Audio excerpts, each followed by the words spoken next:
So hello guys, what's up? It's me again, Alicia nyo, at nagbabalik ulit para sa ating panibagong video. So mga minamahal, meron pong mensahe ang International Criminal Court Assistant to Counsel via Attorney Cristina Conti.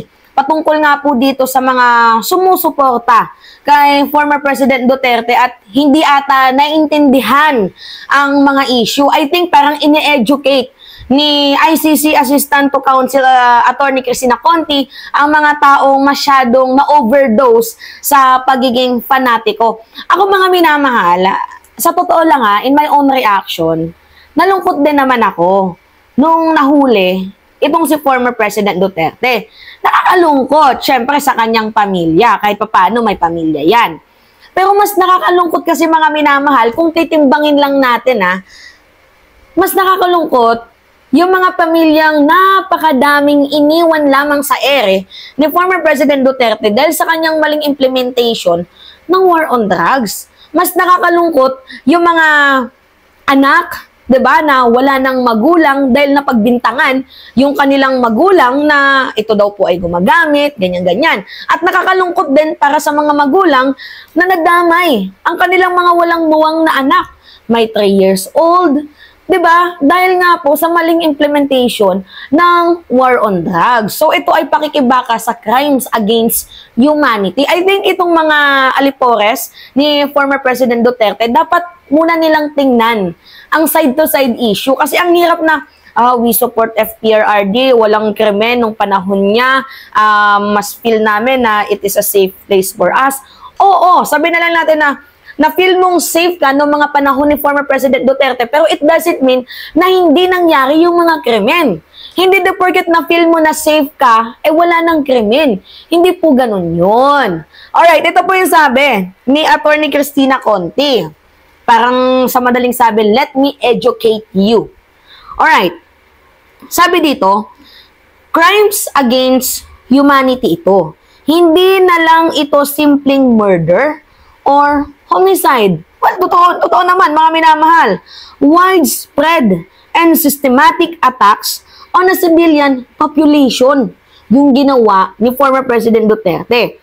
At klaro, napasok doon yung acts of murder. At meron ding admission si former President Duterte, mga minamahal. Sabi niya, oo, meron siyang pinatay at marami ito. Inamin niya na yun So, I think, doon siya nadali sa kanyang admission doon sa Quadcom. Kasi nung na-interview nga mga minamahal, itong si former Senator Antonio Trillanes, gusto daw yung book na talagang naka-staple na lahat. Ayaw na lang pa isa-isa. Kasi baka daw magkaroon ng butas at magkaroon ng hangin, makalusot si Digong.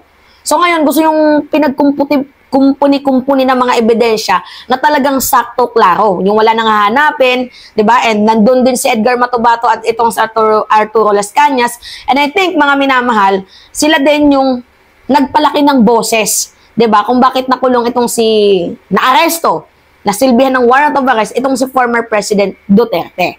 Alright, sabi pa dito, hindi na ngayon tinitingnan yung murder na isa lamang. Ang tinitingnan na nila, sino nga ba itong mga pinatay? Saan-saan? Widespread ba? Nationwide ba? Para-parehas ba namang modus operandi? Ang aming teritorya? Yes. At mauugat mo yan sa sino ang nag-utos. So, sino nga ba yung nag-utos? Walang iba, si former President Rodrigo Roa Duterte. Sino yung nag-implement?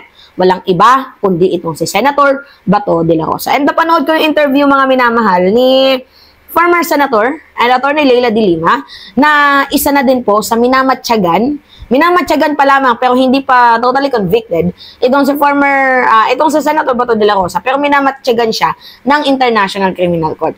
At saka, dito lang ako nagtataka sa parte na yung mga DDS na ngayon, they are crying, na parang namatayan sila. Buhay pa po si former President Duterte. I-search ninyo yung kulungan ng International Criminal Court. Pag na-search ninyo, gagaan yung loob nyo na ay, okay naman pala yung kalagayan ni Digong nyo. I-search ninyo, mga minamahal, sobrang ganda po ng kulungan ng ICC. Bukod pa doon, ito yung nakakainis lang sa part na they are asking for due process, pero yung mga pinatay, walang due process. Parang aso, baboy, ganon. Buti pa nga, yung iba nabigyan yung due process, ang iba pinatay na lang ng bigla-bigla. And I hope sana nagiging nagiging open kayo sa mga isyong ganito. Kasi ang hirap na, hindi, we feel safe here during his era kasi mga addict, lahat takot sa kanya.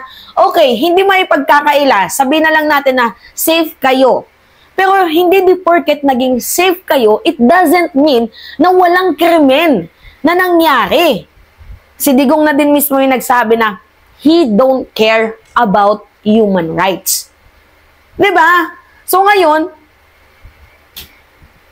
bilog ang mundo. 'Di ba? Ang gulong ay umiikot. Pinapanagot na siya at pinapagbayad na siya sa kanyang mga ginawang kasalanan. Naalala ninyo si Kian? 'Di ba? Isang estudyante. Mga minamahal, may test pa po ako bukas, exam pa po namin bukas. Ano yung ginawa ninyo? Pinatay. Kasi madami mga pulis ang naghahangad ng posisyon kasi tinuruan ng kampo ni former President Duterte na maging kriminal ang mga pulis nang dahil sa reward money. At saka ito na yun, wish granted para kay former President Duterte. Siya yung humiling nito eh. Pakita natin sa inyo mga minamahal. Siya yung humiling nito. To hurry up. Asking the ICC to hurry up. And if possible, they can come here and start the investigation.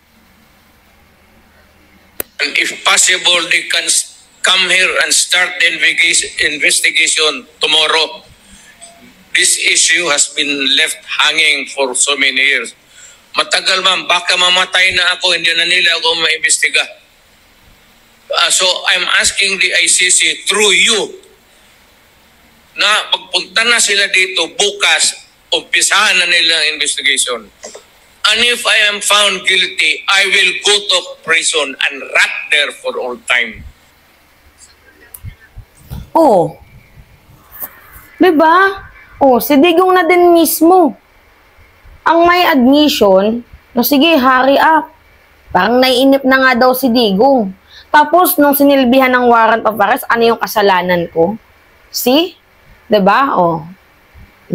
May naalala tuloy ako. Sabi niya, jet ski, papunta ng West Philippine Sea. Ang nangyari, jet plane, papunta ng Netherlands. Diba? Tapos tuwang-tuwa kayo nung naaresto itong si Dilima kahit gawa-gawa lamang yung mga kwento patungkol sa kanya. Pero dito kay Digong na mayroong mga legitimate na ebidensya, nagngangangal-ngal kayo sa iyak. Diba? Itong mga DDS na to, ang taas ng double standard ninyo. Diba? Kaya hindi umuunlad yung bansang Pilipinas kasi nagpapaloko kayo. Ganyan ba yung gusto ninyo? Ha? Forever attack dogs, utu-utu kayo? Kung gusto nyong umasenso, ayusin nyo din yung political preferences nyo. I'm not saying na yung Marcos administration is totally perfectly fine. Wala akong sinabing ganon. But doon tayo sa lizard evil. Tapos sabi ng mga DDS, nagsisisi kami na binoto namin si Marcos. As if kung tinanong nyo kami, kung nagsisisi kami na binoto namin si Sara. Diba? And well, mga minamahal, God works in a mysterious way talaga. Naging daan. Diba? Si Duterte sa mga Marcoses para mahuli itong si Digong. Diba? Alright, mga minamahal. See? Oh, I hope na sana this is a clear, pasaklear, na ma-open yung mga kaisipan ng mga bulag nating ibang kababayang Pilipino. Diba? Oo, nagigets natin na nalulungkot kayo. Pero sana malungkot din kayo sa mga pamilyang inabuso, kinawawa, winalang hiya, hindi kinilala yung respeto, due process, and rule of law ni former President Duterte. Hoping sana na itimbang ninyo 'Diba? Yun lang yung sa akin. Alright? Mga minamahal, it's me again, Alicia nyo. Pahingi lang po ako ng comments, likes, and share. Ingat mga kababayan.